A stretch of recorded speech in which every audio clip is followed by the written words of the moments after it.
Back in the days when I was a teenager. Welcome to Team Duncast. Let's go home! Let's go home, ladies and gentlemen! Let's go home! Sur l'ensemble de sa tête, il est monté sur la tête de notre pivot de 2010. Oui, pour lui taper dessus. It's over, ladies and gentlemen! Back in the days when I was a teenager. Si je vous dis bombe nucléaire, URSS, mur de Berlin, Vladimir, vous pensez à qui? Andrei Kirilenko. À la Niveau mère Drago, patrie. t'aurais pu rajouter. Le stalisme. Lénine, Lénine, Gorbatchev, Poutine, Les douchkas. Boris Eltsine. La totale. La Coupe du Monde course à la 2018. Lune. Ouais, bon, Saint-Pétersbourg. Anastasia. Autrefois Leningrad d'ailleurs. Pour faire un petit peu de géographie. Vodka pour Vladimir encore une Ah, fois. oui, Il y a beaucoup- oui, tout à fait. Exactement. On est bientôt vendredi. Ouais. Est-ce qu'on a fait toutes nos références racistes? On peut commencer, c'est bon? Ouais, si, la soupe aux borges aussi, ouais, spécialité locale. Mais ouais. Je ne connaissais pas, merci pour tes informations. On peut rajouter la place rouge, le bolchevisme.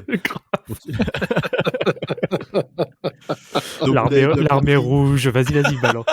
Vas-y, go. vous l'avez bien compris, on parle de Andrei Kirilenko. Je ne prononcerai pas son deuxième prénom comme aime bien le faire notre ami Damas parce que c'est un peu trop compliqué pour nous.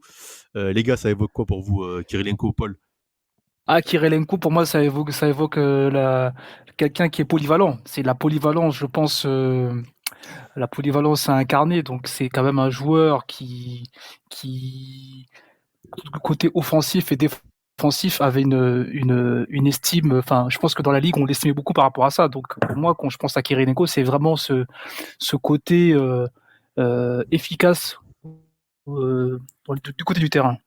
Ouais, bah t'as bien résumé, le personnage, qui a d'ailleurs aussi qui est une très grosse référence en termes de coupe de cheveux.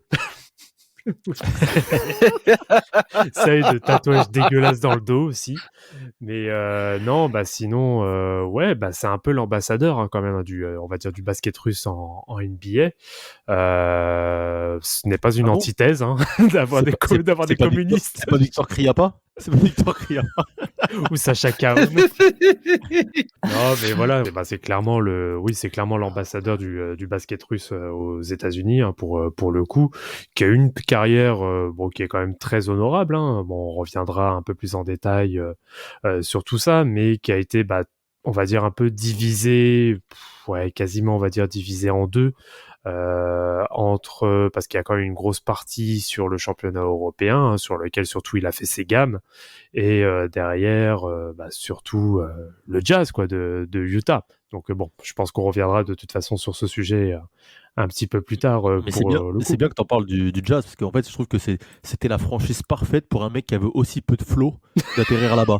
C'est quand même incroyable quand même. Faut le dire, tu vois, c'est un gars, Kirilenko, c'est l'antithèse clairement de la NBA en fait. Le mec il a zéro flow, mais il sait tout faire sur un terrain. Mais quand tu le vois en fait, t'as pas l'impression qu'il est fort, t'as l'impression qu'il a pas de dégaine. On dirait à l'époque quand on jouait contre les mecs de Rueil. Tu te rappelles ou pas? Les mecs de Rueil, ils arrivaient, ils avaient pas de dégaine. Que des gens Charles. Et ils nous tapaient après. Que des gens de mecs qui te mettent 60 points. C'est ça. Donc t'arrivais toi avec tes Renois de cité, etc. Tu vois, on va leur marcher dessus. À la fin, ils allaient trop vite, les gars. Kirilenko, c'est un peu ça. C'est le mec, il arrive, il est sec, il est grand, il est long. Et au final, tu veux le passer, tu peux pas le passer parce qu'il sait défendre. Et en attaque, il peut te foutre des paniers sur la gueule, il peut te dunker dessus aussi. Enfin, le mec, il savait tout faire. Donc, c'est un gars en plus, c'est un des premiers Européens qu'on a vu en NBA, nous, notre génération. Donc, c'est un peu la référence NBA qu'on a eu très jeune. Et ouais, moi, il me faisait penser à Ivo Drago en plus. Donc, surtout avec en plus son surnom qui est mythique, hein, c'est AK-47. Et en plus, il a fait exprès de prendre ce numéro. Bah, il a raison. Le marketing. Bah oui, le marketing, et oui, c'est un peu sa marque. C'est clairement sa marque de fabrique hein, pour le coup. Donc, pas très communiste, ça pour le coup.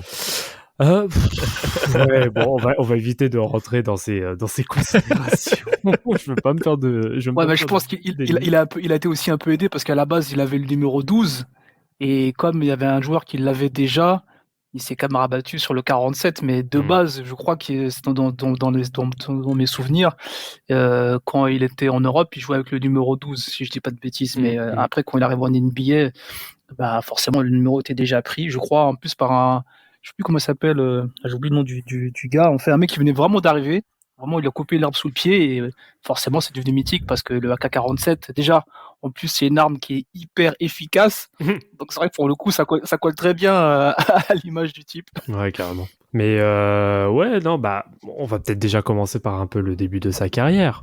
Bah déjà, donc, qui commence à l'âge de 7 ans, le basket dans le, bah, du coup, à Saint-Pétersbourg, donc, qui est sa ville de naissance. Enfin, non, même pas, non, j'ai une connerie en plus, il est transféré. Il est transféré dans une école de Saint-Pétersbourg. Et bah, il va directement, dès son plus jeune âge, commencer à remporter donc des titres de lycée, de collège, etc., pour ensuite terminer dans une équipe, bon, qui est très connue pour le coup, contre le Spartak Saint-Pétersbourg. Il commence à faire ses premiers pas à l'âge seulement de 15 ans. Faut quand même rappeler un peu la précocité du type sur ce championnat. Le gars à 15 ans, je suis sûr, il devait déjà faire 2 mètres.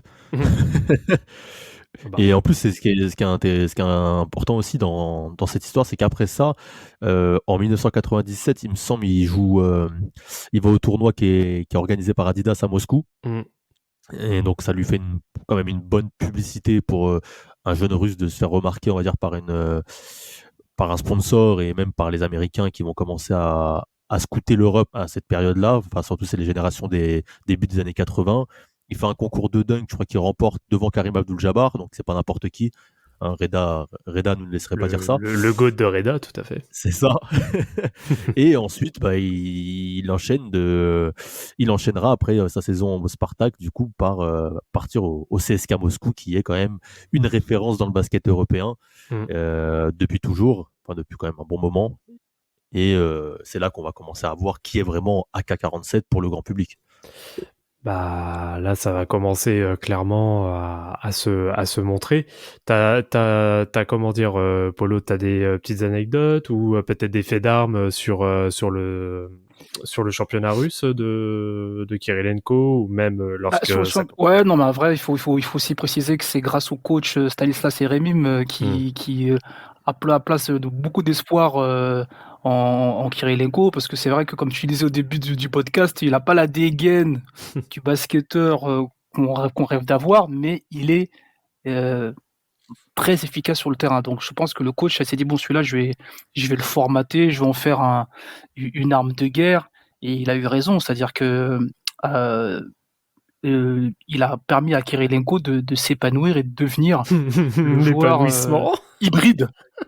L'épanouissement, tu connais déjà, c'est très important, très important. L'épanouissement, on le répète souvent dans le podcast. L'épanouissement qui est très cher à Tucker. Tucker, il a perdu 10 kilos là. Là, je suis plus trop épanoui, je crois. Oh. Alors, t'inquiète, là, c'est l'hiver qui arrive, donc t'inquiète pas, tu vas. Ça, on va hiberner. On va hiberner tel le Shaq. D'ailleurs, on a fait un très bon podcast sur les hommes qui sont épanouis. Il y a Shaquille O'Neal, il y a qui d'autre comme mec bien épanoui qu'on a fait des podcasts. Charles Barkley aussi. Charles Barkley, alors lui, c'est notre mentor, c'est notre gourou, notre Bouddha, un peu, tu vois. Et du coup, faut quand même rappeler, tu parlais de précocité. Le gars, à 18 ans, il participe au tournoi, on va dire All-Star Game russe, en quelque sorte. Il claque 31 points. Non, il gagne de 31 points. Lui, je crois qu'il claque 12 points et remporte le concours de dunk en plus. Alors, le mec, il a 18 ans, il dit à la Russie, bon voilà, maintenant c'est moi le boss, je vous pisse dessus, regardez-moi, et l'année prochaine, on verra si je suis encore ici déjà. Et ils sont champions en plus cette année-là, le CSKA. De toute façon, le CSKA, depuis la création de la Super League russe, donc depuis le démantèlement de l'URSS en 91, c'est simple, le CSKA remporte tout. C'est une domination comme on a jamais vu pour le coup. C'est un peu comme la Ligue 1 avec le PSG maintenant, c'est ça que tu veux nous dire? Même pas, on gagne pas tous les ans. Le Bayern, ouais.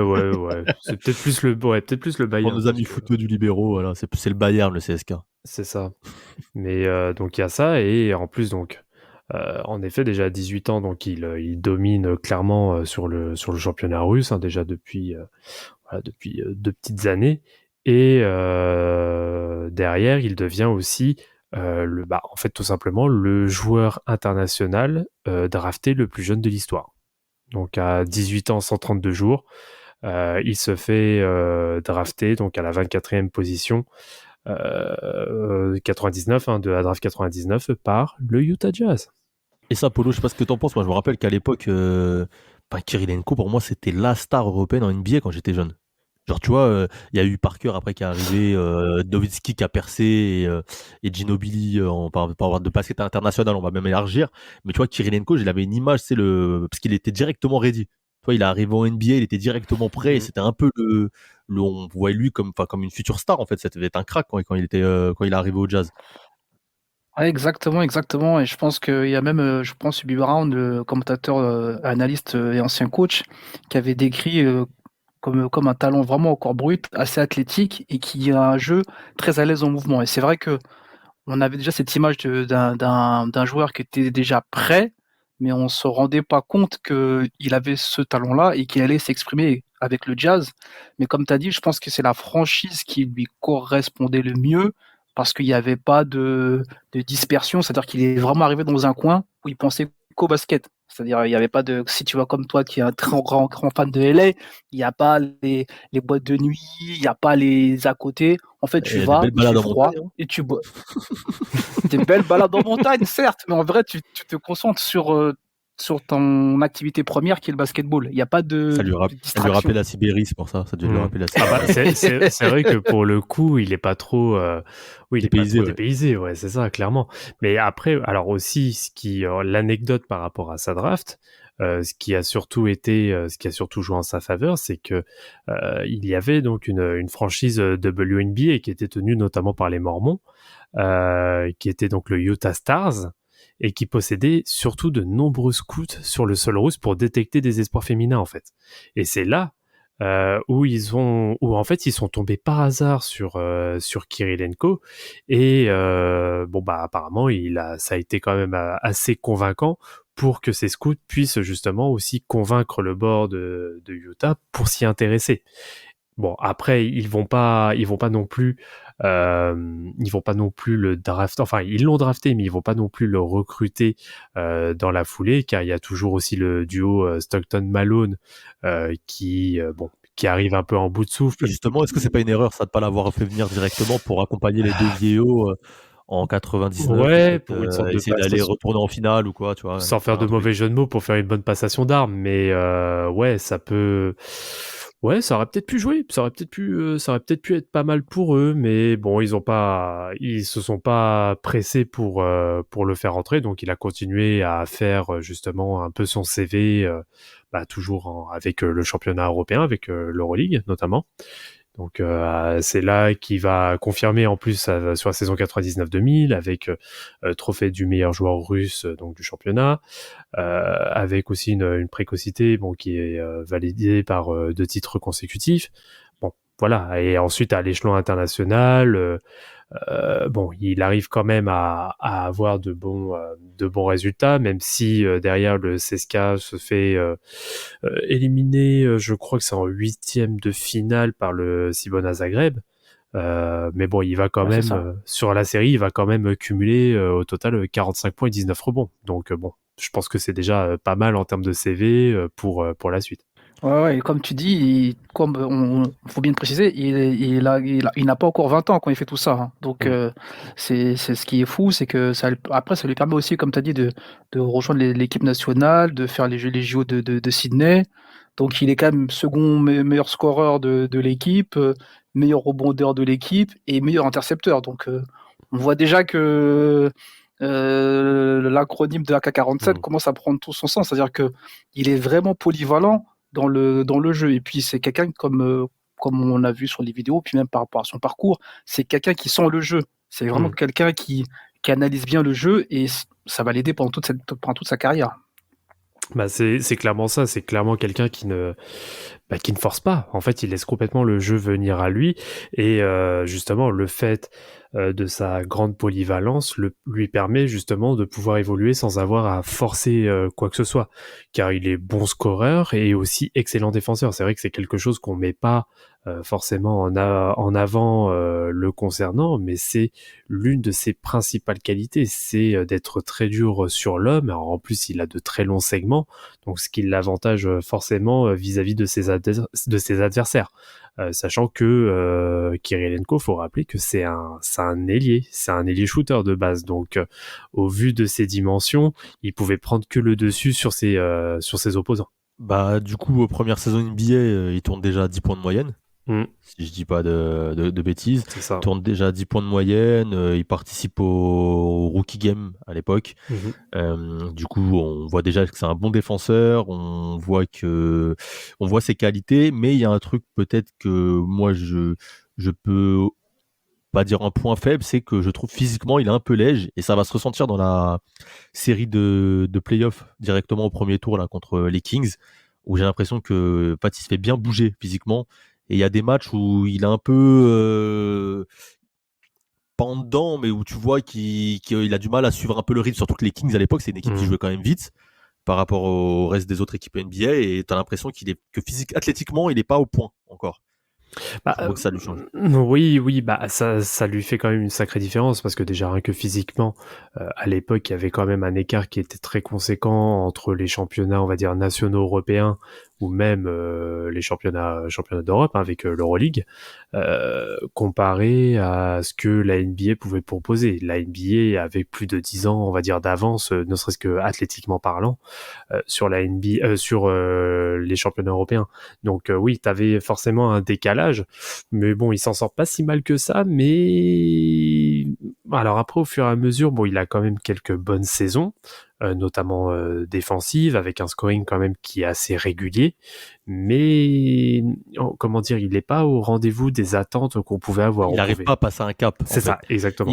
Il arrive à bout de sa troisième saison, je crois que c'est 2004, il arrive à plus de 16,5 points par match, et il stagne dans cette tranche, on va dire, entre 2004 et 2006, où il est dans des équipes, comme tu as dit, il est All Defensive équipe numéro 2, il me semble, et après il est même dans la All Defensive Team de la saison en 2006.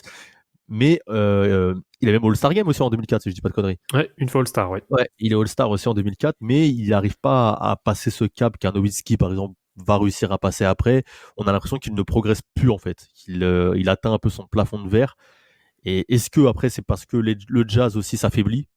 Ça peut peut-être jouer dans le fait que Malone porte aux Lakers et que Stockton va prendre sa retraite. Et il est quand même moins bien entouré. Mais malheureusement, c'est que fin du Jazz, il va retrouver une équipe conquérante avec notamment Deron Williams, Carlos Boozer, et qui va être en retrait de ces deux joueurs-là, en fait. Il va devenir le troisième larron et se contenter d'un rôle défensif, alors qu'on a l'impression que c'est un gars qui pourrait tourner facile à plus de 20 points par match. Bah oui, en tout cas, on va dire que tout était fait pour que justement il puisse atteindre ces résultats-là, mais individuels. Mais bon, après aussi, il y a eu des blessures qui ont eu lieu, surtout sur la saison 2004-2005, où après, il est clairement pas au rendez-vous. Même sur la saison 2006-2007, il se retrouve seulement à 8 points par match, malgré qu'il ait, on va dire, des pourcentages corrects, mais il prend bien moins de shoot. Bon, voilà, les moyennes sont complètement en baisse. Alors, est-ce que c'est du fait que des mecs comme Deron Williams et Carlos Boozer prennent beaucoup plus de ballons, donc automatiquement aussi, en termes d'options, il est un peu rétrogradé, comme troisième, voire peut-être même quatrième option, parce qu'il faut rappeler à cette période-là, je crois qu'il y avait un certain aussi Matt Harpring qui était pas mal. Il y avait Mehmet Okur aussi. Oui, Mehmet Okur aussi. Oui, c'est vrai, il y avait Mehmet Okur, j'avais oublié. Ouais, et d'ailleurs, ils vont en finale de conf en 2007 contre les Spurs, et il y avait Derek Fisher, notre pote, toujours là dans les bons coups. Retour de maladie, lui, en plus, je crois, si je me rappelle bien. C'est ça, ouais. Mais ce qui est ouf sur cette série, c'est que je crois qu'à tous les matchs, Boozer et Deron Williams finissent meilleurs scoreurs et meilleurs rebondeurs, et ils perdent 4-1. C'est chaud. C'est impressionnant, je crois que j'ai jamais vu ça. Les mecs sont meilleurs scoreurs, meilleurs rebondeurs à tous les matchs, mais ils se font taper sur la série, mais il n'y a même pas des scores équilibrés, ils se font taper. Tu vois. Après c'est les Spurs. Hein. C'est ça que tu vois le collectif face à l'individuel en fait. C'est là que tu vois les critiques Bien sûr. le collectif des Spurs à l'époque qui finiront champion NBA en plus. Et en face, tu as une équipe qui se basait plus sur ses individualités et Kirilenko passe clairement à côté de sa série, sur cette série-là. Oui, bon, il n'y a pas grand-chose à retenir sur cette série. Après, voilà, à cette époque-là, les Spurs, c'était quand même le rouleau compresseur à l'Ouest. En tout cas, le rouleau compresseur surtout défensif, sur lesquels on a clairement vu les limites d'un Andrei Kirilenko et même C'est du là que c'est Jazz triste dans la globalité. Mais c'est là que c'est triste parce qu'en fait, tu te dis que justement, les Spurs, c'est un basket qui peut se rapprocher d'un basket, on va dire, FIBA, dans le sens où c'est un basket où il aurait pu se retrouver en fait à jouer face à une équipe comme ça, qui est pas super athlétique, super physique, où ça va être du jeu placé, ce choses-là. Et t'es avec lui, il y a même Metokur qui est aussi un Turc, tu vois. Il y a quand même des mecs qui sont habitués à ce style de basket et au final, t'as l'impression je sais pas, ils y arrivent pas dans ce match-là. Il y a même Girisevic aussi sur le banc, non? Il y a Gordon Girisevic aussi, je crois. Il y a quand même du beau monde. Paul Millsap aussi, il me semble, qui est jeune. Oui, c'est vrai qu'il est tout jeune. Là. Ouais, et ouais, ils se font taper. Après, si tu te dis que l'équipe va continuer de grandir, parce que Deron Williams est encore jeune et à l'époque, on sait pas qui va finir, comment tu disais, épanoui comme moi.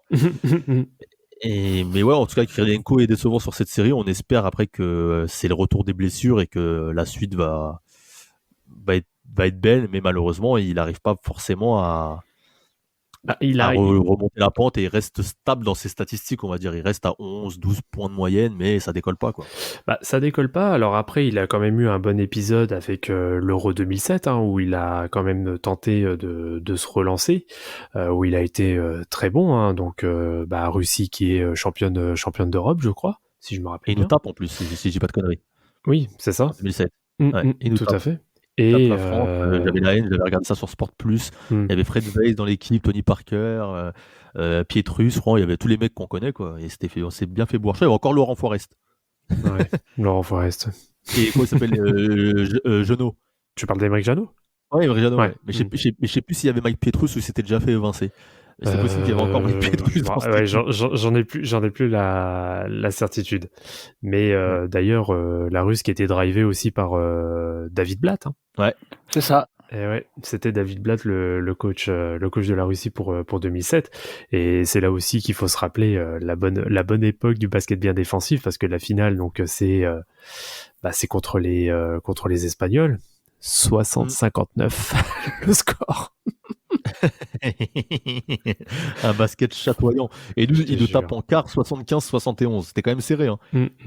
Un basket qui plairait à Damas. Tout est verrouillé, tout est bloqué, aucun accès. Mais c'est drôle que tout à l'heure j'ai cité Victor Kriapa, c'est justement à cause de ce match-là. Il nous avait tout collé, Victor Kriapa. Moi, tu vois, je regardais la NBA vite fait et tout, je savais pas vraiment c'était qui le mec. Il nous a tapé. Je croyais que c'était un grand joueur, du coup, il jouait 3 minutes par match en NBA. Je suis trop descendu sur terre. Je me putain, on est nul en fait. J'étais dégoûté. Mais du coup, en plus, Kirilenko, donc le tsar, comme on l'appelle, il est MVP de l'Eurobasket, avec en plus d'excellentes stats. Il a 18 points sur la compétition, à 47% au tir, quasiment 9 rebonds, 2,5 passes. Et plus de 2. Et les pourcentages aussi. Les pourcentages au shoot sont tous bons. En fait, c'est un mec qui shootait pas beaucoup, mais quand il shootait. C'était dans l'efficacité, en fait. C'est ça. C'est ça. Avec 2 interceptions et quasiment 2 contres. Donc, oui, il fait un euro qui est parfait en soi. Mais en effet, par la suite, ça n'arrive pas à décoller avec le Jazz. C'est après. En fait, c'est simple. Sur les 4 années qui suivent, c'est ça. Sur les 4 années qui suivent, il est à 11 points. Il stagne à 11 points. Toi, Paul, sur cette période Jazz, t'en penses quoi? L'après Stockton Malone, donc après les espoirs, comment tu peux expliquer toi? Mais je pense comme ça dans les stats, Ouais, mais après je pense qu'il y avait déjà aussi un souci. Je pense c'est un mec qui a toujours été habitué à être le fer de lance. Et là, tu rétrogrades dans les places. Il l'a fait savoir. Je pense même il avait annoncé que si ça continuait, il arrêterait de jouer, qui partirait dans une autre équipe. Et je pense que Jerry Sloan, il a calmé le jeu. Il a dit écoute, on va t'offrir un contrat, t'inquiète pas, ça va te permettre de rebondir et tout. Mais il sentait que au fur et à mesure que les années avançaient, qu'il n'aurait pas cette couverture médiatique ou cette mise en avant. Donc forcément, je pense que psychologiquement, il il n'était pas aussi motivé que quand au début de la carrière où c'était vraiment lui la star et qu'on le mettait en avant. Donc je pense que ça joue aussi sur ses performances au Jazz, même si, comme on l'a dit, il avait des joueurs avec lesquels il aurait pu faire beaucoup de choses, mais je pense que son état d'esprit n'était pas en corrélation avec ce qu'il voulait montrer sur le terrain. Il y a une petite correction par rapport à son numéro, je pense que c'était le numéro 13, pas le numéro 12, par rapport au numéro qu'il avait depuis la Russie. Et d'ailleurs, c'est là que tu parles d'état d'esprit, c'est là qu'on le voit, c'est que quand il y a le lockout, il retourne en Russie, et quand il peut reprendre la NBA, il reste en Russie. Il ne voulait pas revenir. Surtout qu'il sort d'une mauvaise expérience avec le Jazz, parce que sur l'année précédente, il y a notamment grosse embrouille entre Deron Williams et le coach Jerry Sloan. Qui va d'ailleurs entraîner sa démission en courant de saison, juste avant le All-Star Game, si je me rappelle bien. Et derrière, il y a aussi Deron Williams qui se fait évincer de l'équipe et qui se fait transférer à New Jersey. Donc voilà, Kirilenko, il est un peu, on va dire, aussi impuissant devant le démantèlement pur et dur du Jazz, sachant qu'il y a eu entre-temps aussi le transfert de Carlos Boozer pour Al Jefferson. Donc voilà, moi je peux comprendre. En plus, il a pas de très bonne moyenne, il a un très gros contrat. Je crois qu'il faisait partie des 10 joueurs les mieux payés de la ligue à ce moment-là. Donc compliqué pour lui d'envisager, on va dire, un avenir stable dans la ligue américaine. Et je peux tout à fait, moi de mon côté, comprendre son retour sur ses terres natales. Après, le souci, c'est que quand il revient, il va aux Timberwolves. Et à l'époque, quand tu vas aux Timberwolves, c'est que t'es en fin de carrière, quoi. T'es cuit, c'est un peu comme les Knicks, quoi. C'est obligé, Macron, de donner pour les Knicks une nouvelle fois. Oui, non, mais c'est compliqué. Tu lâches rien. On lâche rien, c'est obligé. C'était gratuit. Tu vois, c'était gratuit. En plus, alors qu'à l'époque, ils étaient plutôt pas mal, tu vois, mais c'était gratuit. Oh, c'est cadeau. Ouais, c'est cadeau. Ouais. Parce qu'après, il fait des piges, Timberwolves, Nets, Philadelphie. Jamais, en fait, il va retrouver la stabilité qu'il avait auparavant. Ouais. Et en fait, après, t'as l'impression que c'est plus un joueur de basket, quoi. Il a plus envie de jouer. C'est la motivation qui a manqué. Il est l'ombre de lui-même, après. C'est après, bon, il commence aussi un peu à vieillir. Faut aussi prendre ça en compte. Mais oui, de toute façon, il a plus l'aura qu'il pouvait avoir les années précédentes, et il avait beaucoup plus, on va dire, l'étiquette de mercenaire qui enchaînait un peu les contrats courts à gauche à droite. Donc avec le CSKA, il n'a pas voulu, il aurait pu revenir. En plus, il aurait pu tenter de revenir en NBA une fois que le lockout était fini. Bon, il a préféré rester toute l'année. En effet, il a essayé de rebondir après avec les Wolves. Bon, ça n'a pas été dégueulasse. Il fait 64 matchs à un peu plus de 12 points. Bon, c'est pas dégueu, mais bon, voilà, les Wolves à cette époque-là, c'était pas ça. Et par contre, les 2 années à Brooklyn, c'est juste, les 2 années, c'était même pas 2 années. C'est New York, en fait. Il s'est dit, en fait, il va faire du tourisme. Ouais, ça, il s'est dit, j'ai connu Utah et Minnesota. Je me dis, bon, au bout d'un moment, ça commence à me faire chier. Je vais aller voir ce qui se passe un peu à New York, Philadelphie, tu vois. Donc, il s'est dit, allez, on va faire un peu de tourisme, et voilà. Ouais. Mais c'est dommage, parce qu'en fait, c'est un gars, tu vois, je regardais même ses stats sur sa carrière en NBA, qui tourne à moins de 6 rebonds et moins de 2 comptes par match, alors que j'avais l'impression que c'était un super contreur. Tu vois, je crois qu'il y a des saisons où il tourne à plus de 3 comptes par match. Ah non, c'était un super contreur. Je pense que. Ouais, c'était un contreur incroyable. Il y avait des matchs où il tournait il a fait des matchs à 10 contre. Tu te dis, mais avec son gabarit, comment le mec peut mettre 10 contre, tu vois? Ouais, justement, c'est ça qu'en fait, le gars, c'est un super rebondeur ou quoi. Il y a un mec qui est pas averti, qui suit pas trop le basket et qui va voir là après notre podcast, les stats. Il va dire, tu vois, le mec, il a tourné 1,8 comptes par match. Il dit, ouais, c'est pas terrible, alors qu'au final, ouais, comme tu dis, il y a le match contre Sacramento, je crois, il met 10 comptes. Contre Houston, j'ai le souvenir, à un match, il met 8 interceptions. Tu vois, genre, le gars, en fait, il savait tout faire. Il peut en défense. D'ailleurs, le souvenir que j'ai de lui en défense, malheureusement, tu vois, pareil, c'est Baron Davis, je crois, qui lui donne dessus. Ah oui. Et Kobe Bryant, le déhanché dans les airs, là. Je sais pas si vous voyez quelle action. Ouais, je vois. Où il fait le mouvement de bassin incroyable, que tu te dis, Kirilenko, il mange la feinte, mais en fait, il peut que la manger parce que c'est pas humain de la faire. Ouais. Mais. Ouais, on parle de Kobe. Ouais, mais il fait un move, franchement, j'invite tous les auditeurs à aller regarder. Le move qui a fait Kobe dans les airs face à Kirilenko. Je sais plus c'est quelle saison, mais incroyable. Franchement, incroyable. Ça défie les lois de la nature, quoi. Je sais pas comment il fait ce mouvement, la rotation du corps, en fait, c'est incroyable. Quand je vois l'image, j'ai mal, en fait, en regardant l'image. Non, non, mais c'est carrément ça. Bon, après, voilà, donc il est clairement l'ombre de lui-même à Brooklyn. En effet, il se fait transférer chez les Sixers, mais il se fait immédiatement couper derrière. Et c'est là, bon, qu'il décide, on va dire, de faire un peu comment dire, sa tournée d'adieu, en retournant donc une dernière fois au CSKA pour faire la fin de saison, où il va remporter de nouveau un trophée sur le championnat russe. Mais bon, voilà, c'est bon. Malheureusement, il sort par la petite porte. Mais par contre, retraité des parquets, mais il s'investit directement dans plein de choses, hein, que ce soit dans les œuvres caritatives, que ce soit même dans la fédération de basket russe, hein, C'est lui le président, je crois, non? pour laquelle il a été élu président en 2015, tout à fait. Donc bon, ça va, c'est quand même plutôt une reconversion plutôt réussie, je pense. Il a même été réélu à la tête de la fédération, donc ça en dit long sur le bonhomme. Mais il disait lui-même qu'il se voyait pas entraîner parce que il savait que c'était difficile, mais il savait qu'il allait reprendre un poste dans la direction au niveau du basket en Russie. Et ça, c'était déjà dans son esprit quand il avait commencé sa carrière. Il savait qu'il allait œuvrer pour faire en sorte que la fédération évolue et devienne une fédération forte. Après, qui va s'opposer à lui là-bas, hein, on peut dire. Parce qu'on a parlé du titre en 2007, mais il est aussi troisième au JO de Londres en 2012. Mhm. Et troisième, on a à l'Euro 2011 aussi. Donc en fait, le gars a quand même fait partie de toutes les plus belles histoires du basket russe. Et de 2007 à 2012, c'est une médaille à chaque fois. Donc, tu vois, c'est quand même Bien moi. sûr. Si on parle basket de notre enfance, les grandes nations du basket, genre la Russie en fait partie parce que Kirilenko. Donc, ouais, c'est quand même le mec, il a mis un pays sur la carte du basket, il a gagné des trophées avec eux, des médailles.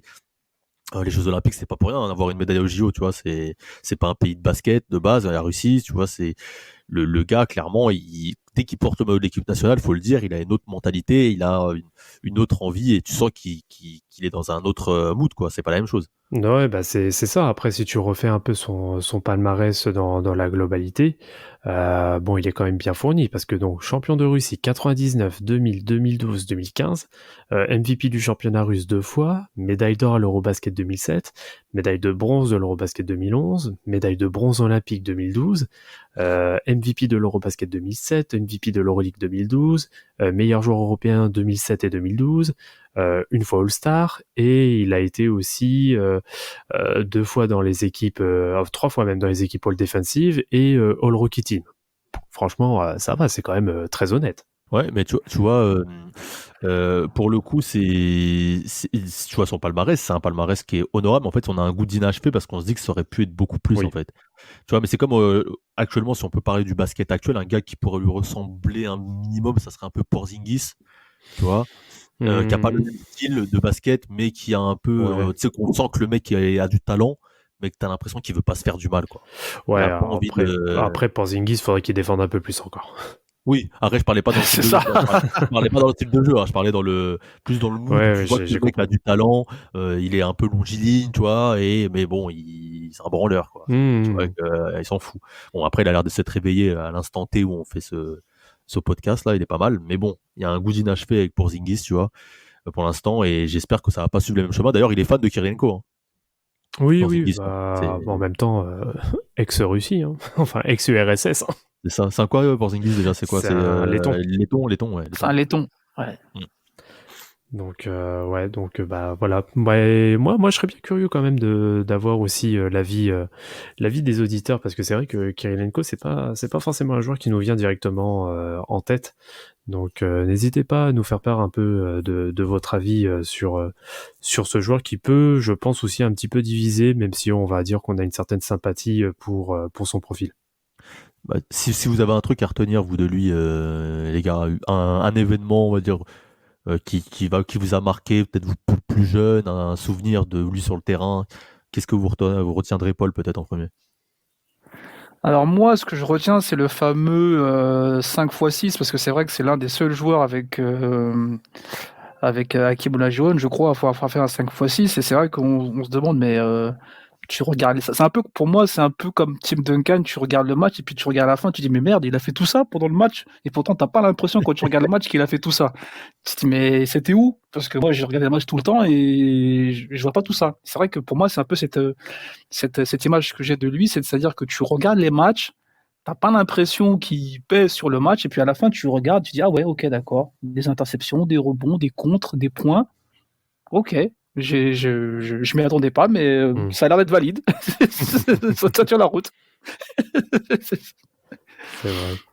Moi de mon côté, j'ai pas, très honnêtement, c'est pas un joueur que j'ai énormément suivi, donc j'ai pas de réel souvenir comme ça à sortir. C'est juste qu'on m'a toujours cassé la tête adolescent parce que je m'appelle Vladimir. Je suis blond, j'avais les cheveux en pique quand j'étais gamin, donc tout le temps on me comparait à Kirilenko parce qu'il avait aussi les cheveux en bataille comme ça. Voilà, c'était le récit de ma vie. Bah moi pour le coup, je vais continuer dans ce sens-là. C'est le souvenir, c'est Playoff 2008, Lakers Jazz, victoire des Lakers 4-2. En face il y a Vladimir Radmanovic. Voilà, toujours les Lakers, toujours les Lakers. Ah bah attends, tu crois, est-ce que moi, Samuel Tucker, je vais me poser devant la télé, je vais mettre un match du Jazz pour regarder le Jazz? Est-ce que attends, c'est pas l'équipe que tu prends sur NBA 2K? Non du tout. J'ai pas le maillot non plus à la maison, et franchement je pense que si j'ai un match à regarder sur le NBA League Pass actuellement, c'est peut-être la dernière équipe que j'ai envie de mater. Oui, le placement de produit, il est beau. Oh, il est beau. Franchement, je dis la vérité, même leur maillot il est pas magnifique. beau. T'as vu le jaune, là? Pardon, Rudy Gobert, on te kiffe, t'as vu, force, mais c'est compliqué. Ouais. C'est compliqué. C'est compliqué. Saute Et les force aussi aux Jazz, supporters des Jazz. Franchement, force à vous, je vous respecte. C'est un peu comme Rafik avec ses Bucks. Il faut vraiment être des vrais fans pour toi. Franchement, je vous respecte. C'est des vrais amoureux du basket, ces gens-là. Mais du coup, c'est cette série-là où pour le coup, il est bon. Le Jazz est bon. C'est serré. Ça va jouer en Game 6, je crois, de 3 points. Et Kobe est monstrueux sur la série. Donc, je tiens à le signaler. Pourtant, Kirilenko est bon et c'est pour moi son dernier gros fait d'armes en NBA. C'est cette série-là où, clairement, je crois qu'il a plus de 10 points par match. Il fait un gros travail défensif et il est presque à 13 points par match même. Et tu vois clairement que c'est un gros collectif, le Jazz, et que tu dis peut-être qu'il y aurait eu moyen de passer s'ils avaient réussi à maintenir plus Kobe à l'époque. Mais malheureusement, ils sont tombés sur un gars qui était en transe un peu et en plus, l'arrivée de Gasol cette année-là a compliqué la tâche. Mais s'il n'y avait pas eu ce trade de Gasol en cours de saison, peut-être qu'on aurait eu le Jazz en finale face aux Celtics. Je viens de regarder aussi que sa femme lui autorisait d'aller coucher une fois ailleurs. C'est-à-dire qu'elle l'autorisait à aller dire bon voilà. Ouais. Elle a confié au magazine ESPN qu'elle l'autorisait d'avoir des relations sexuelles avec d'autres femmes une fois par an, et elle dit les athlètes masculins dans ce pays sont extrêmement attractifs, donc ils sont forcément attirés, les femmes leur courent après. Donc je préfère, au lieu de résister, je préfère laisser qu'il aille faire son truc, comme ça il fait son truc et moi après je suis tranquille. Moi je trouve ça incroyable. Et comme dirait notre Yaya Damas, comment voulez-vous que des messieurs avec des valeurs pareilles puissent faire des grandes carrières?